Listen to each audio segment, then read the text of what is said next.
Hello लोगोफोर, दिनैनि मोनसे गोदान भिडिअनि गेजेरजों बयखौबो बरायहरबाय। आसा खालामो आंनि बे भिडिअखौ जागायनायनिफ्राय लानानै जोबजासे नायलांगोन।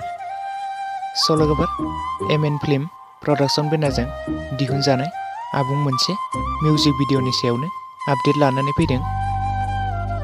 स' लोगोफोर, बे मिउजिक भिडिअआव गुबैयै फावखौ खालामदों बड' फिल्म सेलेब्रिटिनि मुंदांखा एक्टर सोरां नार्जारि आरो मिलिबाला नार्जारि। आरो बे भिडिअनि मिउजिकआव दं हिर'नाया लाइरिक्स टुन बिशाल मोसाहारि। आरो बे भिडिअनि सिंगाराव दं बिशाल मोसाहारि आरो मिनिबाला नार्जारि। कनसेप्ट आरो डाइरेक्सनखौ खालामदों कातिना दैमारि।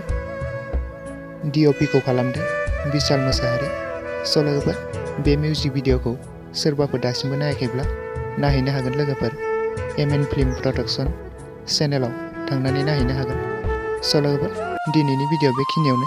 भिडिअखौ नायनानै मोजां मोनदोंब्ला लाइक, शेयार आरो साबस्क्राइब खालामना होबानो जाबाय।